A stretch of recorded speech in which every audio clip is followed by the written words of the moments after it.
চট্টগ্রাম বন্দরে জাহাজের গড় অবস্থানকাল নেমেছে 2 দিনে। চলতি মাসের শুরুতে সময়কাল ছিল 4 থেকে 6 দিন। সম্প্রতি বন্দরে গাড়ি সংযোজন, টার্মিনাল সম্প্রসারণ সহ বেশ কিছু উদ্যোগের কারণে এমন উন্নতি বলে জানিয়েছে কর্তৃপক্ষ। বন্দর ব্যবহারকারীরা বলছে, এই ধারা অব্যাহত থাকলে ইতিবাচক প্রভাব পড়বে দেশের অর্থনীতিতে।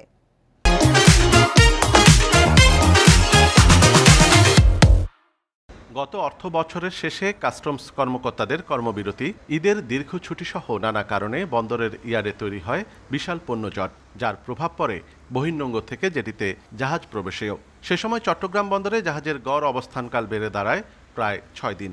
তবে চলতি অর্থ বছরের শুরু থেকে আবারও ঘুরে দাঁড়াতে শুরু করেছে বন্দরের পণ্য খালাস ও জাহাজীকরণ কার্যক্রম।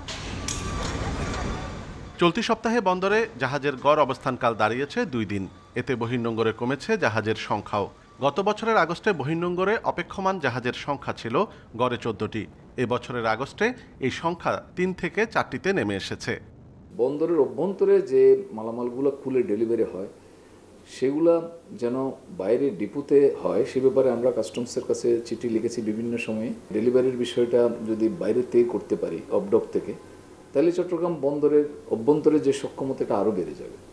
বিশেষজ্ঞরা বলছেন, বন্দরে পণ্য উঠানামায় গতি বজায় রাখতে কৌশলী সিদ্ধান্ত নিতে হবে কর্তৃপক্ষকে। ছোট জাহাজে পণ্য পরিবহনের চেয়ে বড় জাহাজকে উৎসাহিত করতে হবে।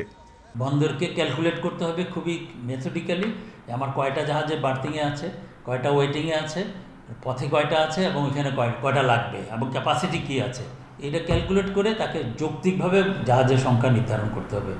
গড় অবস্থানের সময় কমলে বিশ্বে বন্দরের সুনাম আরও বাড়বে বলে মনে করেন বন্দর ব্যবহারকারীরা।